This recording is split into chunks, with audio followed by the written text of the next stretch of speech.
Դե ինչ վերադարձանք ու հիմա բոլոր գրքասեր մարդկանց մենք հրավիրում ենք այստեղ, որովհետև հունիսի 25 կայանա Անի Ասատրյանի աննման վեպի շնորհանդեսը։ Այս թեմայի աննման շնորհանդես։ Այո, այս թեմայի եւ շատ այլ ուրիշ թեմաների մասին նաեւ կզրուցենք այսօրվա մեր հյուրի հետ։ Ես իրով ներկայացնեմ Անի Ասատրյան, արձակագիր։ Բարի լույս։ Բարի լույս։ Շատ ուրախ ենք ձեզ մեր տաղավարում տեսնել։ Անկեղծ մի բան կարելի է հարցնել։ Այո։ Վերնագիրը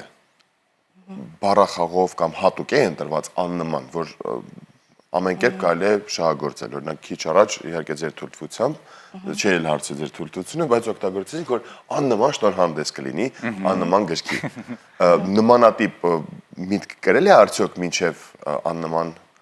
վերնագիր դառնալը։ Շատ լավ, ուրեմն աննմանը գրքի վերնագիրը, երևի հենց այդտեղից սկսենք, կերպարներից մեկի անունն է իրականում պատմության մեջ եւ հետաքրքիր կերպով գլխավոր կերպարի անունը չէ։ Գլխավոր կերպարը չէ աննմանը վեպում, իմ ամենասիրելի կերպարն է եւ ինձ շատ հոգեհարազատ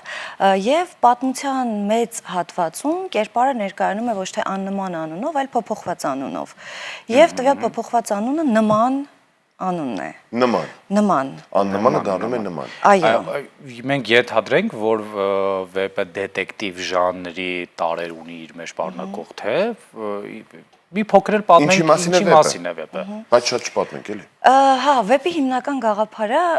ուրեմն վեպը ուսումնասիրում է ժամանակակից մարդու դրությունը կարելի է ասել, երբ որ մենք բոլորս չէ, այսօր ապրում ենք այնպիսի ժամանակներում, երբ մեր օրը անցնում է շատ ակտիվ, մենք անդադ տարբեր վայրեր ենք ներկայանում, օրը շատ խիտ ու լի է անցնում, բայց շատերիս ծանոթ է, որ օրվա վերջում ունենում ենք զգացողություն, որ կարծես այդ ամբողջ լիության ու խտության մեջ մենք ամբողջությամբ չենք կարողացել ներկա գտնել կամ որքանով ենք կարողացել ինքներս մեզ վերապրել այդ ամբողջ ընթացքի եւ իրադարձությունների միջև։ Ուրեմն վեպի կերպարները հիմնականում բախվում են ժամանակակից իրականության հետ եւ նաեւ ցանկություն ունեն ներքին յուրաքանչյուր մարդ որ ունի այդ եզակիության զգացողությունը, պահպանելու եզակիության զգացողությունը, բայց կարծես թե ժամանակները այնքան էլ նպաստավոր չեն, որպեսզի յուրաքանչյուրից ներսում գտնվող այդ եզակիության զգացողությունը կարողանա անխոչնդոտ կերպով մնալ, լինել եւ բախում է առաջանում այս ընթացքի մասին է հիմնականում պատմությունը ու այս բախման ընթացքում իրեն ավելի լիարժեք ամեն շրջանում օրվա, հա, այսինքն ամեն բնակավարում։ Ճիշտ հասկացա, թե աշխատավայրում, որ երբեմն մենք կիսատ ենք, թե ընկերների հետ հարաբերություններում, թե ընտանիքի անդամների հետ, թե ինքներս մեզ հետ երբեմն ճիշտ ընկալեցի։ Ամբողջը միասին, այո, ամբողջը միասին։ Երբ որ արտակնապես տպավորություն է, որ ամեն ինչ կարծես թե մոտ է կատարյալին, այսինքն արտակնապես մենք տեսնում ենք, որ ոչ մի մատնող նշաններ չկան, մարդը շատ ֆունկցիոնալ, առողջ, կայտառ, հաճախ շարունակում է կատարել իր գործառույթները, առօրյա պատասխանատվությունները, այսինքն ներկայանալ, արձագանքել, պատշաճ եւ շատ բարեխիղճ կերպով, բայց օրվա վերջում ինքն իր հետ մենակ է մնում այդ կիսատության, ամբողջությամբ ներկա այնուամենայնիվ չգտնվելու զգացողության հետ։ Այստեղ առաջանում է կարծես ճեղքվածք, այս արտաքին թվացյալ ամբողջականության եւ ներքին այդ գնացող նոսրացման, կաթիլ նվաղող ներկայության միջև ու հենց այս տարանջատումը, աղճատումը այդ դինամիկան հիմնական նյութն է, որի շուրջ պտտվում է վեպի սյուժեն։ Բայց ինչպես ստեղծվեց վեպը գրելու գաղափարը, երբ ստեղծվեց, ինչքան ժամանակահատվածում դուք այն ավարտին հասցրեցիք։ Եվ ինչու հենց այս թեմային դուք անդրադարձաք։ Շատ հետաքրքիր հարց է, իրականում ես ինքս որպես ժամանակակից մարդ առաջին հերթին ինձ վրա այս բոլոր բաները ինչ որ նկարագրում եմ, բոլոր ապրումները բնականաբար զգում եմ։ Ես իմ ընկերները, իմ անմիջական միջավայրը, հա, եւ երկարատև ինձ մոտ առաջանում էին հարցեր, բնականաբար մենք ստեղծագործողներս տևական դիտարկումներ ենք անում եւ երբ որ հասկանում ենք, որ այս են հարցադրումն է, որի հետեւից ես ուզում եմ գնալ, քանի որ մենք ինքներս չէ հարցը տալիս ենք, հետո ստեղծագործելու ընթացքում մեզ համար նաև սկսում է պարզվել այդ հարցի պատասխանին մոտենալու ուղիները։ Իրականում գրելու հետ կապված բավական երկար, կասեմ երևի թե 3 տարի գրելու, խմբագրելու աշխատանքը, ինձ մոտ ավելի երկար տևում է խմբագրման աշխատանքը, անդադ փորձում եմ, անդադ երևի ինչ-որ փորձում եմ հասցնել մոտ կատարելությանը ու այս process-ը անվերջ իրականում կարող է շարունակվել, եթե մոտ հարազատ մարդիկ միջավայրում ինչ-որ բայի չասեն, որ վերջ գնում ենք տպագրության։ Մոտ հարազատները կան միջավայրում։ Այո։ Իսկ հետաքրքիր է վեպի միջի կերպարները բոլորը հորինված են, թե ամեն դեպքում թե։ Կարելի է ասել, որ կերպարները հիմնականում լինում են հավաքական, այսինքն տարբեր դիտարկումներից մենք վերցնում ենք տարբեր էլեմենտներ, տարբեր դետալներ, որը արդյունքում տեղավորվում է մի կերպարի մաշկի մեջ կարելի է ասել ու վերածվում է տվյալ կերպարին։ Այդտեղ կարող են լինել կտորներ, չգիտեմ, ֆիլմից ինչ-որ կերպար, գրքից ընթերցած կերպարից մնացորդներ, մեր միջավայրում գտնվող մարդկանցից, ինքներս մեզնից։ Իմ մոտեցումը հիմնականում այն է, որ ավելի հավաքական են կերպարները, քան ուղիղ կոնկրետ ինչ-որ մեկի նմանությամբ։ Ձեր ժանրում, հա, որպես գրականություն դիտարկենք, գրողները, երբ որ ինչ-որ մի ստեղծագործություն սկսվում է նրանց մոտ, միշտ հետաքրքիր է եղել, դուք ձեր մասին այնտեղ գրում եք, չէ՞։ Ձեր էությունից այնտեղ մի ինչ-որ մի հերոս կա, չէ՞։ Այսինքն թե բոլորի մեջ ինչ-որ մի քիչ տեղավորում եք։ Իր հիշողությունից ամբողջությամբ կտրվել ու ստեղծվել ինքն իրան ստեղծի մի նոր աշխարհում։ Ինձ էլ է իրականում հետաքրքիր դա։ Էլի շատ հետաքրքիր հարց է, իմ սիրելի մարդկանցից մեկը անդադ կրկնում է, շատերն են ինձ թվում է խոսել այս մասին, որ ի վերջո ցանկացած բան, որ մենք ստեղծում ենք, կլինի արվեստի գործ, ցանկացած մի բան նախագիծ, արդյունքում օրվա վերջում ստացվում է, որ երևի մեր ինքնադիմանկարն է ինչ-որ առումով։ Պարզապես ստեղծագործելու ընթացքում կան նաև մեթոդներ, տարբեր մոտեցումներ։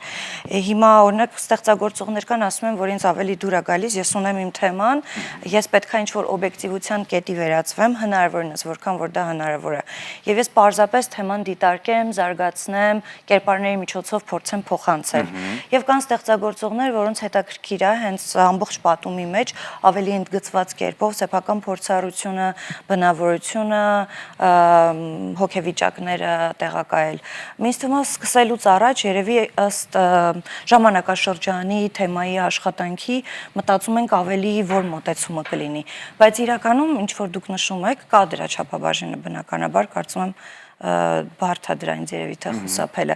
Կոնկրետ այս աշխատանքի շրջանակներում ես փորձել եմ հնարավորինս ինքնակենսագրական մոտեցումներից հեռանալ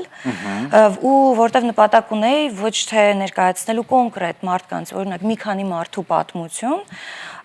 այլ ավելի ուզում էի ներկայացնել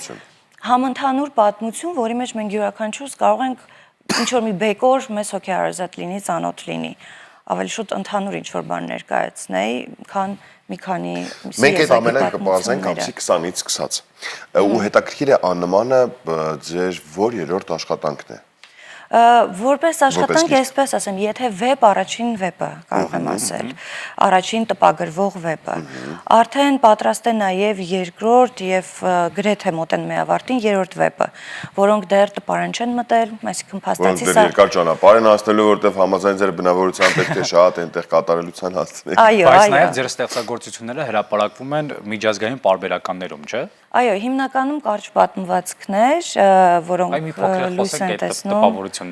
տարբեր հարթակներում։ Ինձ համար ճիշտ ասած միշտ հետաքրքիր է, երբ որ գործը թարգմանվում է այլ լեզվով եւ այլ լեզվամտածողություն ունեցող մարդիկ, իրարից տարբեր հակադիր աշխարհի բևեռներում տեղակայված խմբագրություններ կարողանում են ընթերցել տեքստը եւ տեքստը իրենց համար ընկալելի է նույնքան, որքան ես իմ ընթերցողը, իմ ընկերները կարող էին կարդալ Այսինքն ստացվում է, որ տեքստի մեջ կա երևի թե ինչ-որ համամարտկային մի բան, որը անկախ մշակութային, լեզվական բարիերներից կարողանում է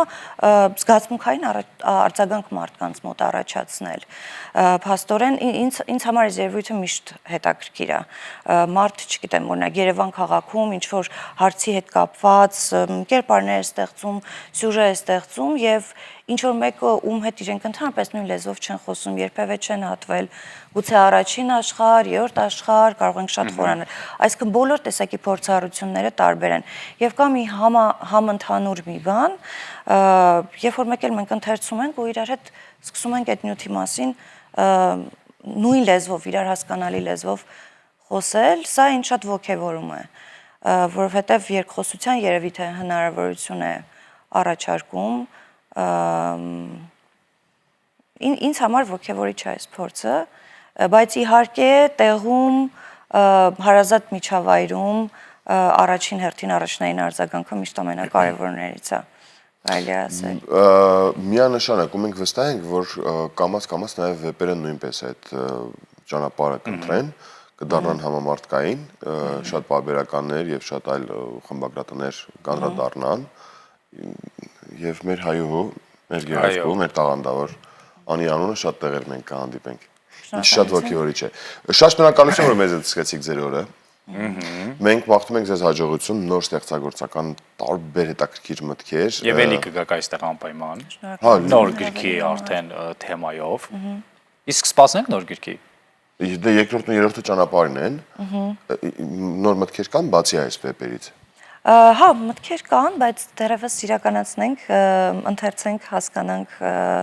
ինչ արձագանք է առաջանում, այնուհետև կշարունակենք։ Դե դուք ստեղծեք, իրականացրեք ու եկեք այս անպայման այստեղ, որպեսզի զրուցենք։ Շնորհակալություն, որ օրը սկսեցիք մեզ հետ, մենք ձեզ լավ օրվա շարունակություն ենք մաղթում։ Ձեզ շնորհակալություն հրավերի համար։ Սիրով։ Իսկ մենք շարժվենք առայց սիրելի հեռուստադիտողներ։